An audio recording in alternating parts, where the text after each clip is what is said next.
A little bit of summer is what the year is all about. Like a little bit of living makes a life worthwhile. You can move mountains, you were born to stand out. Be an original, yeah, and make this one count. How many summers do we have to put together? How many summers do we have to put together? How many summers do we have to put together? Your best life ever. Do do do do do do do. Your best life ever.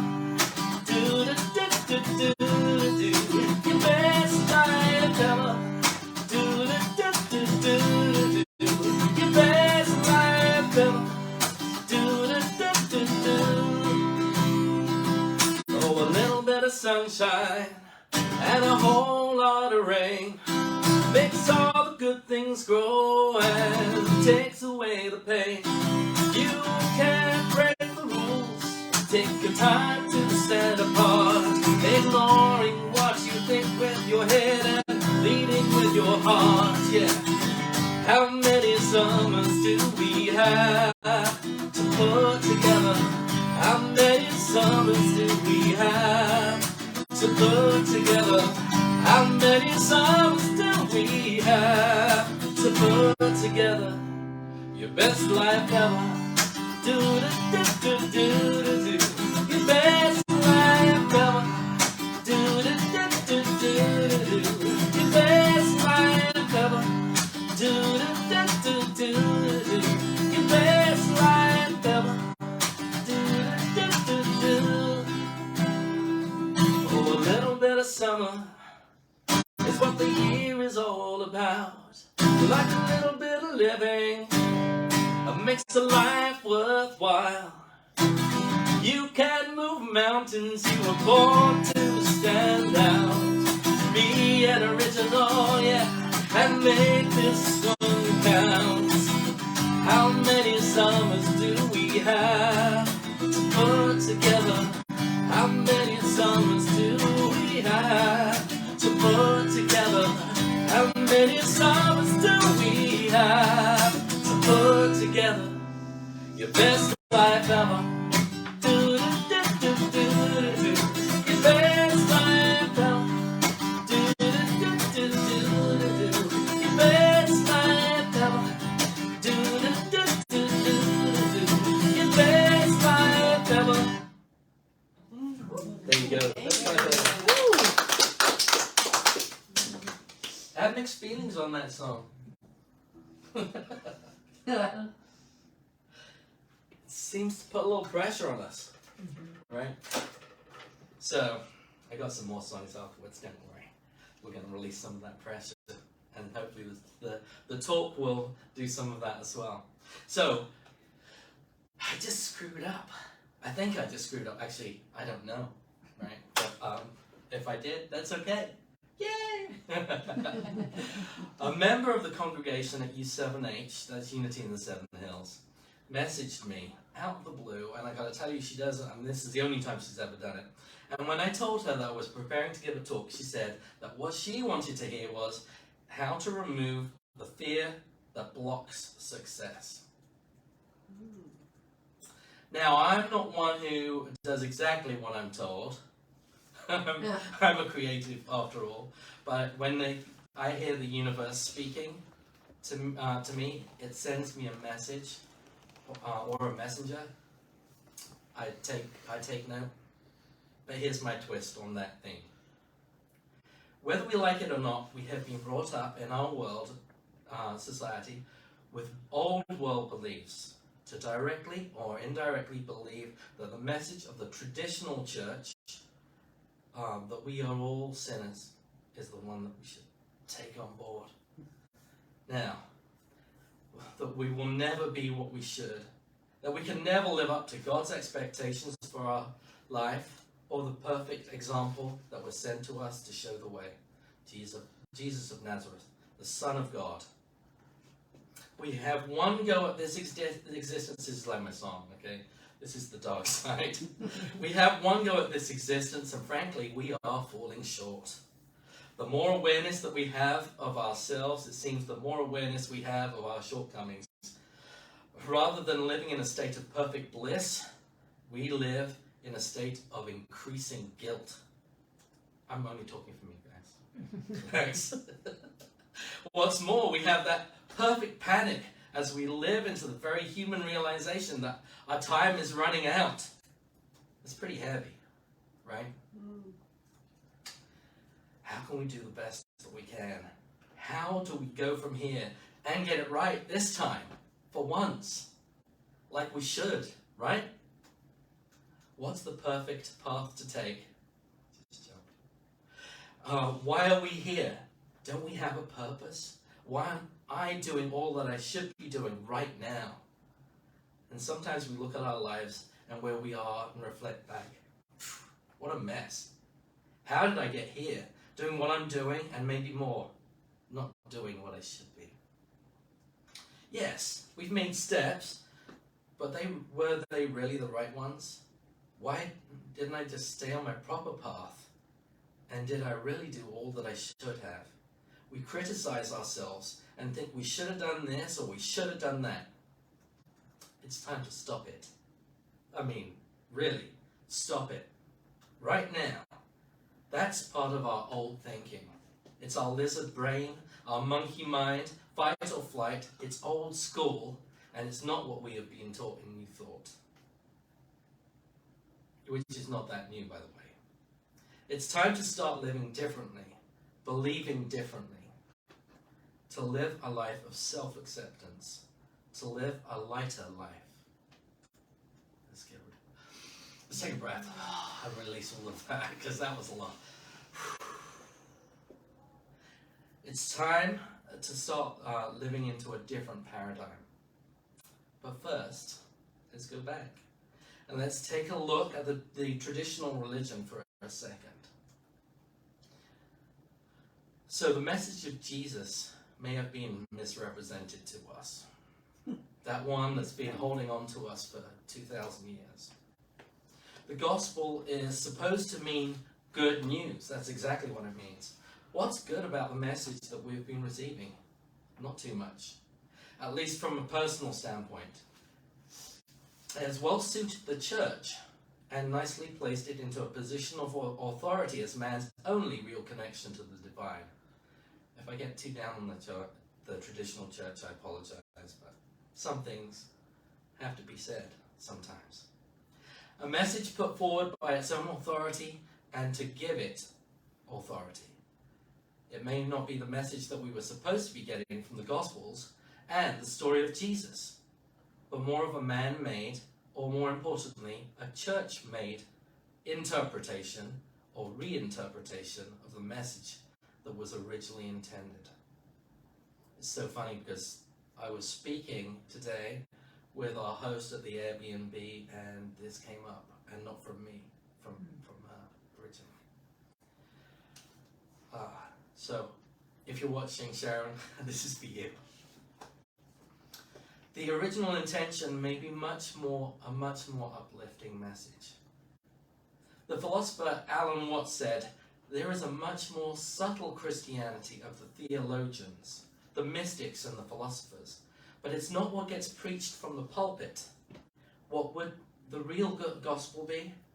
The real good news is not just simply that Jesus of Nazareth was the Son of God, but he was a powerful Son of God who came to open everybody's eyes to the fact that you are too. That we all are.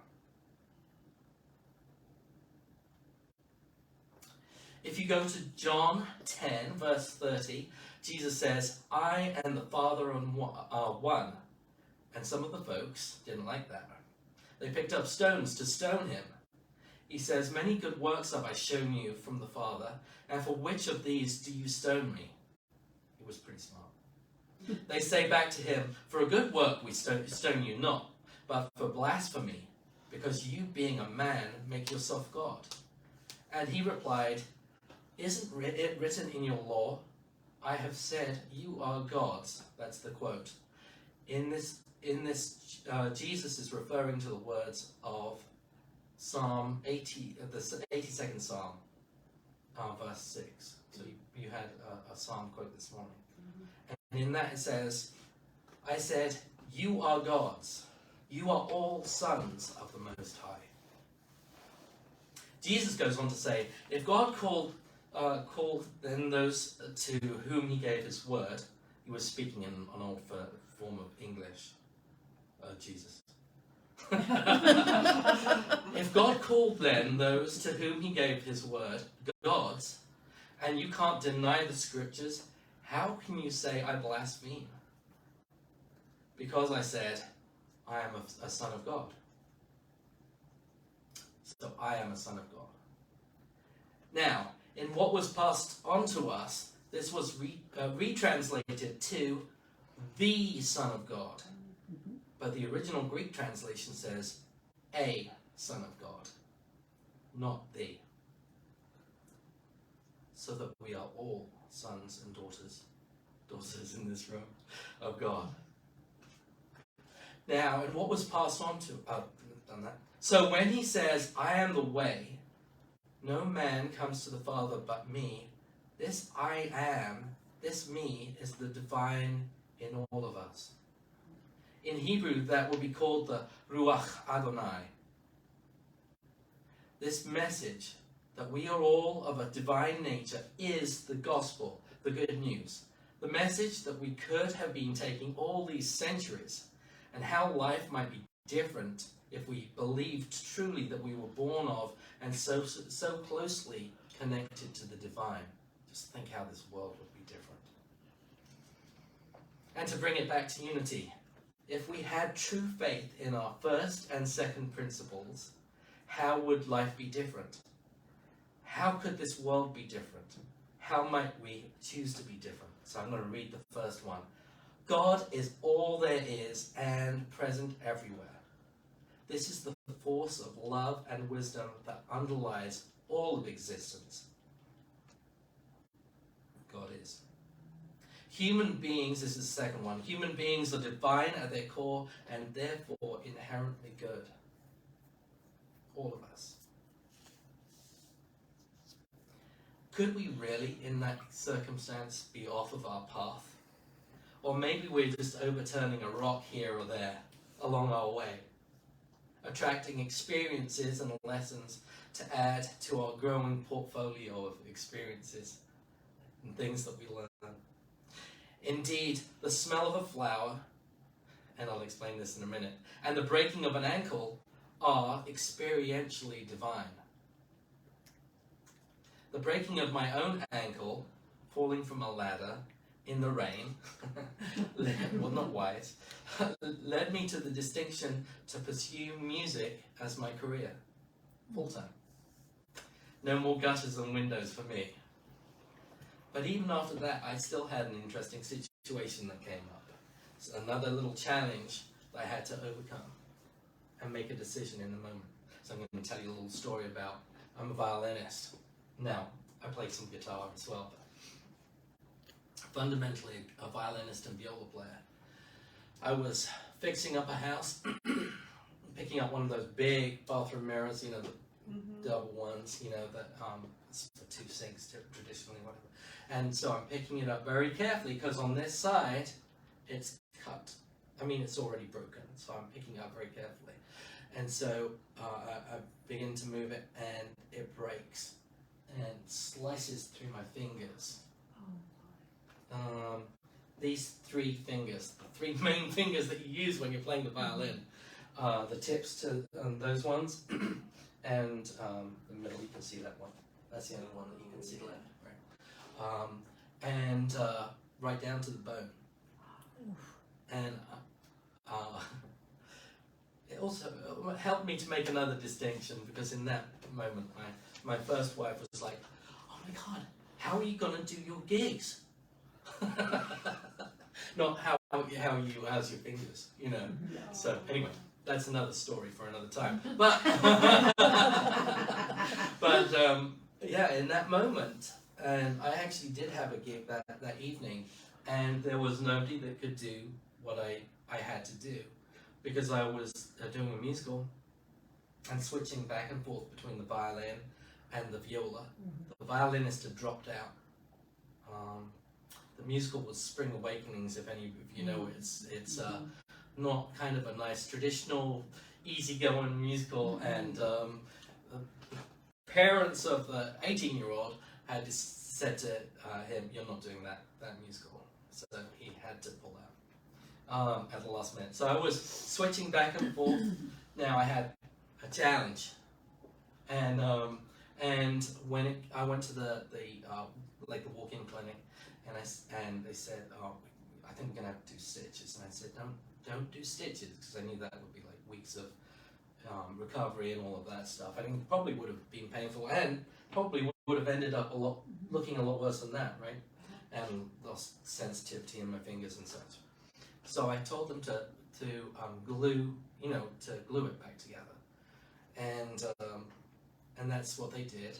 I had on this one, I had a sleeve put on, like a plastic sleeve on my finger, but I played that musical with rubber glove tips on my fingers, or balloons the first night because I didn't have any rubber gloves, and at the end of the evening, kind of grotesque, but anyway, I would have to glue my fingers back together again because they had come apart in the with the sweat and whatever and the heat, you know. So here you go. But I had to decide in that moment, if I didn't have fingers, was I still a musician? Could I still be a musician?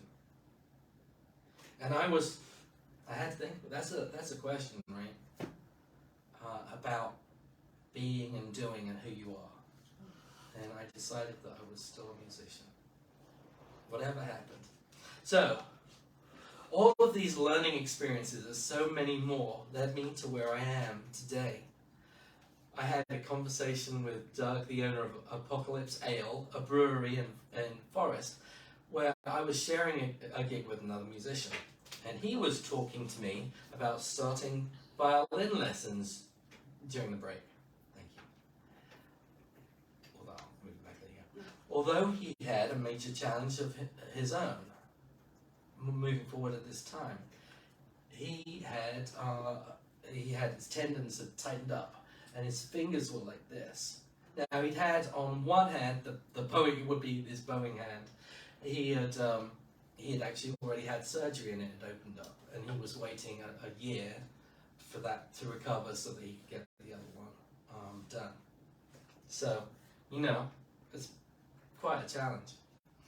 And I asked him what his goal would be for playing the violin. He said that he would want to do what I do, which is get up and be able to play with other musicians in different styles and any key. And I told him that to do that, he would need to do one thing really well, right? Because he'd never played the violin before. And he answered knowingly, as most probably people would, I think, "Oh, practice." Right? You know, practice. I said, no. Well, the practice would be important. More than that, he would have to step out of his comfort zone. When I spent my time in training, that's exactly what I did, over and over and over again. I played for hours in an evening down at a place called Jimmy's on the James, and I would start at 6 o'clock, play with Jimmy as he played the piano and sang to jazz tracks. He would actually, when he first started, this is another kind of inspirational story, Jimmy Dudley, Jimmy's on the James, he would listen to these tracks and he'd, like, one finger play the guitar, the piano in front of him. It's a nice piano. And by the end of the time that I knew him, he was playing everything as well as singing. You know? So I would start with him. He would, like, everything was in D flat, ridiculous keys, F sharp, you know. So it was some real training for a violinist. And then I would play with whoever, the other musicians that would come in. And at that time, everybody was just playing for fun, for free. So they'd come in and I would play pop, R&B, blues, jazz, funk, or at the end of the night with folks rapping until 2 a.m. So I would go basically straight through from 2 o'clock till 6 o'clock to 2 a.m. And that's time put in. But there was more. I learned comfort through making myself uncomfortable, through stretching myself, through making mistakes and realizing that it wasn't the end of the world. I played with Jimmy's band from Richmond that would come into Lynchburg once a month, and they were fantastic. They were very fine professional musicians, and this is his old band because he came from Richmond. And when I first played with them, they were way, way above my standard skill and my comfort to play with. But I still did it, and soon I could keep up with them. Actually, I did rather well in the end. So I've heard it said that in order to be good at something, and you probably have or some version of this, you have to take the time to learn the distinctions that make you successful at that thing.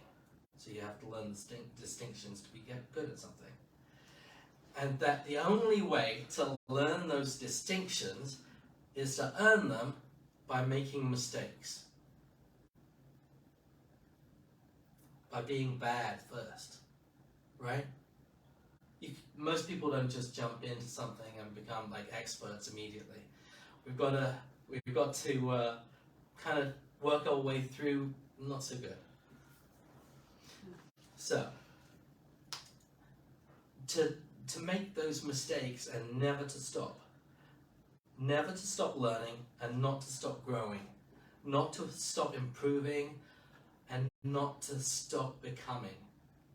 So set your sights, your vision, set your sails, your course, and course correct when necessary, but keep on moving on and through.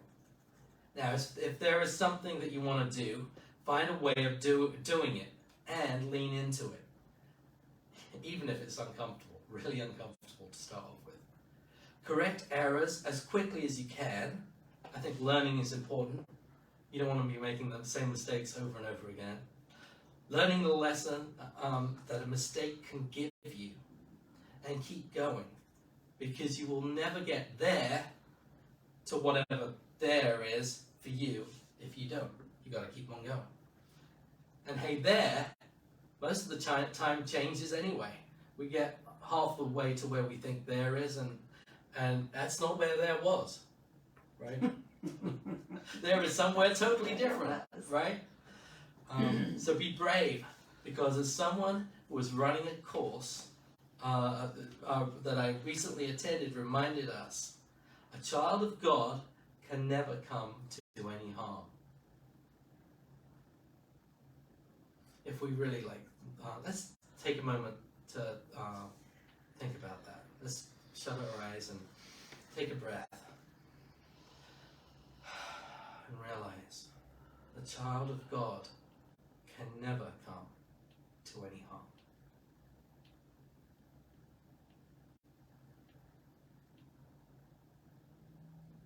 There is nothing wrong with making mistakes, or from learning the distinctions that those opportunities for growth give you. So, don't stay stuck inside the mediocrity of your comfort zone. Be willing to step forward, to fail forward fast. All the great people have failed forward fast. In my blurb that I sent to Judy, I mentioned it's time to start living differently, believing differently, a life rooted in realistic self-acceptance. So realistic self-acceptance, most people would think that would be a very grounded thing, like realistic can't be up here. but find out who you really are. And if you think back to those first and second unity principles, you are an extension of God. You are divine. These and greater things can you do. So now is your time. This is your place. Be kind with yourself and with others. And know that you are always on your journey. You can never be off your journey. I behold the Christ in you. I want for you all to behold the Christ in you too. So,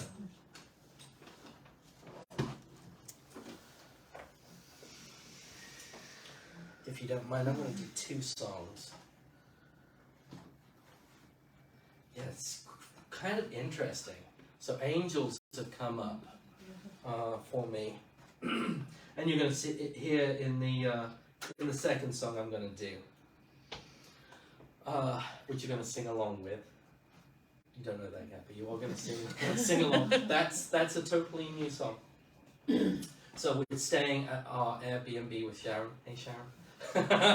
And she's got this mix of stuff all around her, rocks and Zen Buddhist things and Ganache, right? I hope I said that right. And I think maybe I probably butchered it, but anyway. And then she's got angels around her as well. And then Angel walks in, and then you said something about angels today. So the one line in that second song that I was doubting was the one about angels. So I during the pandemic times, I spent my time learning the guitar and also learning to write songs. And what I found out was, even if something is divinely inspired and comes through you pretty quickly, that's not the end of it. Part of writing a song is crafting it. And so I'll write things, and whereas I would have thought, okay, that's it. That's what I was supposed to write. Now I spend my time crafting the songs into something better. So we're going to hear about angels in a second. The one line that I was doubting. And you know, that's the thing, you know, we spend our life sometimes in that kind of doubt of the divinity that's all around us. And you guys probably, you might struggle more in Northern Virginia to do that, or when you've got cars cutting you off and people flipping you the bird or whatever they do, and to see the divine in others. But anyway.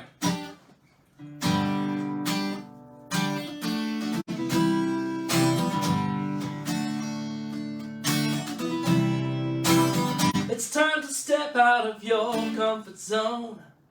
Never stop learning, never stop growing. There ain't nobody who can do what you do. No one does you better than you do, you do. No one does you better than you do,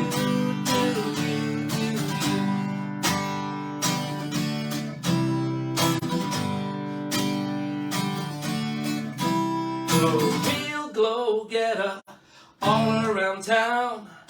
No one in this world gonna keep you down. There ain't nobody who can do what you do. No one does you better than you do, you do. No one does you better than you do, you do.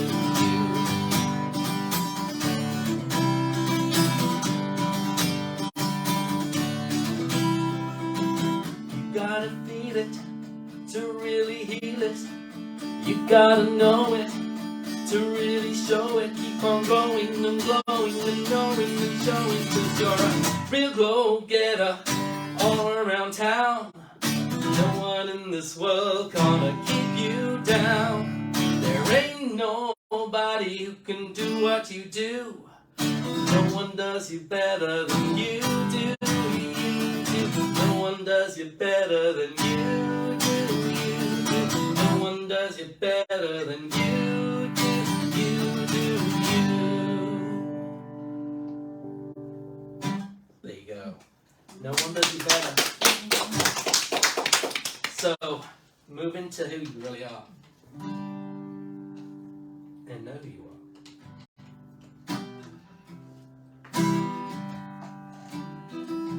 You are a blessing. You are divine. You are the one you're waiting for. So let it shine. You are the reason. You are the way. So step out of your comfort zone and live today. Here comes the sunshine. As you're walking down the street, blessing all people and everyone you meet. You are the sun. You are the sun. That's the chorus, you can sing it. You are the sun. You are the sun. You are the sun. A part of God. And as you're passing through this world where angels trod, you are deliverance. You are the light. You are the brightest, lightest star. Shine bright into the night. Here comes the sunshine. As you're walking down the street, blessing all the people and everyone you meet. You are the sun. You are the sun. You are the sun. You are the sun. Sing it to yourself. I am the sun. I am the sun. I am the sun. I am the sun. I made a mistake. I am the sun. Yay! I am the sun. I am the sun. Can you sing that while I do another thing? I am the sun. I am the sun. You are a blessing. I am the sun. You are divine. I am the sun. You are the one. I am the sun. So let it shine. I am the sun. You are the reason. I am the sun. You are the way. I am the sun. So step out of your comfort zone and live today. Here comes the sunshine. As you're walking down the street, blessing all the people and everyone you meet with that fifth unity principle of action, of being and doing. You are the sun. You are the sun. Yes, you are. You are the sun. Sing to each other. Are the sun. You are the sun. You are the sun. You are the sun. You are the sun. You are the sun. You are the sun. There you go. So that's the first time that's ever been heard in public. That's great. Very nice. So excuse the mistakes. But hey, I'm on my journey. I'm learning. I'm getting better all the time. Cheers. So what happens now? Do we do the meditation? Meditation. I'm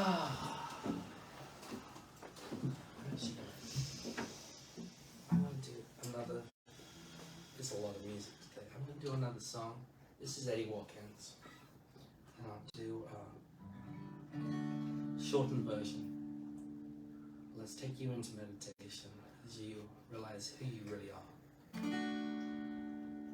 There is a garden where dreams come true. A beautiful garden where God's grace blooms. There is a garden where everything grows. A beautiful garden where love is sown. And in this place of light and love, you can have anything that you're dreaming of. There is a garden where dreams come true, a beautiful garden. That garden is you.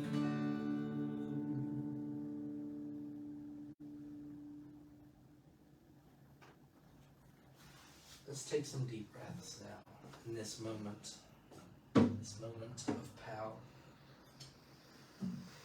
and relaxation, strength and calm.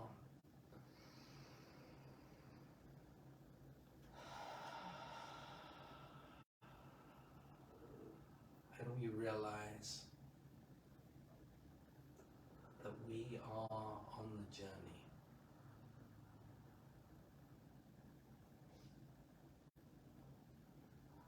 We are always on that journey.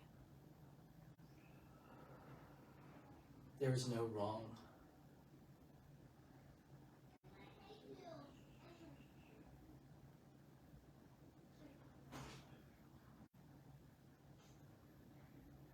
Centering in my breath now.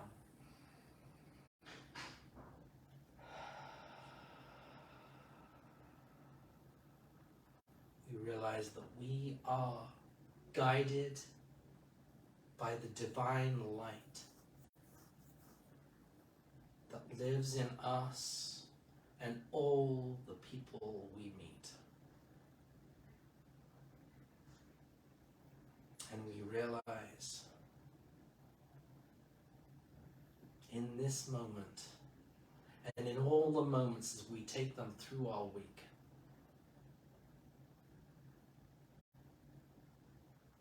that we are all a part of that divine light, all connected,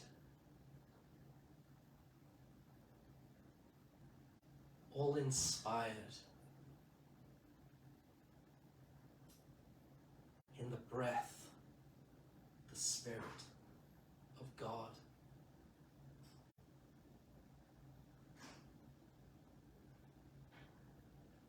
We seek to encourage and enhance that spirit and the divine spark in others around us and in who we are and in who we be.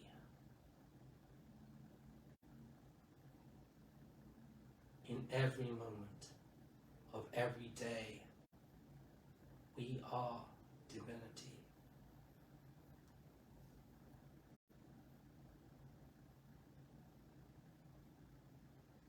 We have a lightness to the responsibility of being the sons and daughters of God in this place, in this time, right now.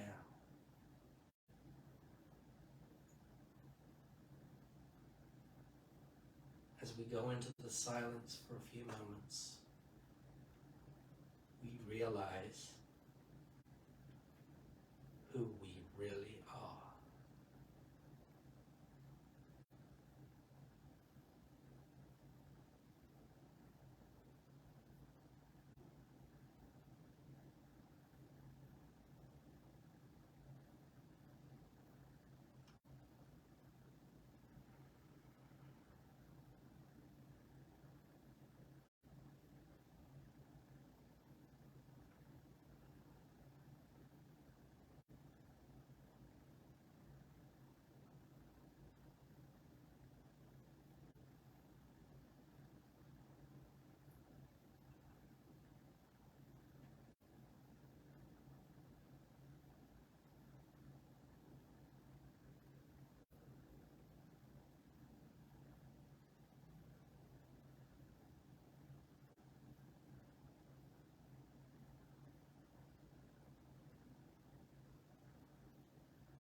focusing again on the breath.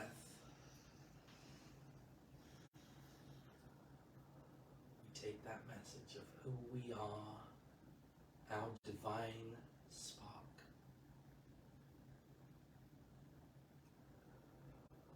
That lives in and through us and all humanity and animals. Everything in perfect balance on this planet. We fan the flames of our own divinity and of those who are around us.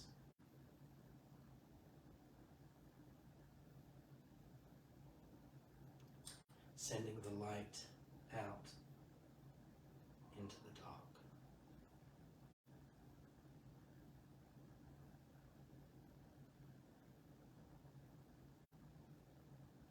And the light out into the light.